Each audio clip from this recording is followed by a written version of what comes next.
ఓం నమ శివాయ. మకర రాశి వారికి శుభకాలం ప్రారంభమైంది. గత కొన్ని సంవత్సరాల కష్టాలకు ముగింపు అనేది ఇప్పుడు రాబోతోంది.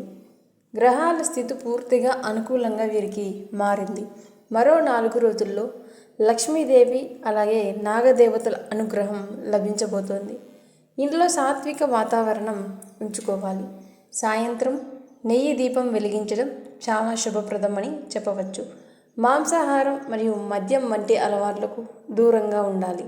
హనుమాన్ చాలీసా మరియు శివమంత్రం జపించడం వీరికి చాలా మంచిదని చెప్పవచ్చు. 8, 17, 26 తేదీలు మకర రాశి వారికి అదృష్టకరమైనవి. నలుపు మరియు ముదురు నీలం రంగులు కలిసి వస్తాయి. నీలమణి లేదా నీలి తోపాసు ధరించడం చాలా శుభప్రదమని చెప్పవచ్చు. 7 ముఖాల రుద్రాక్ష ధరించడం వల్ల మానసిక ప్రశాంతత అనేది వస్తుంది. శనివారం పేదవారికి సహాయం చేయడం అదృష్టాన్ని పెంచుతుంది. ఎస్, ఎం, క అక్షరాలతో పేర్లు మొదలయ్యే కొందరితో జాగ్రత్తగా ఉండాలి. వ్యక్తిగత రహస్యాలను ఎవరికీ కూడా చెప్పకూడదు. ఇంటిని గంగాజలం లేదా ఉప్పు నీటితో శుభ్రం చేయాలి. ఆగిపోయినటువంటి డబ్బు తిరిగి చేతికి వచ్చే సూచనలు ఉన్నాయి. కోర్టు కేసులు, ఆస్తి తగాదాలు అనుకూలంగా మారతాయి. వ్యాపారస్తులకు కొత్త ఒప్పందాలు అనేవి కుదురుతాయి. ఉద్యోగాల్లో ప్రమోషన్ మరియు గౌరవం అనేది పెరుగుతుంది.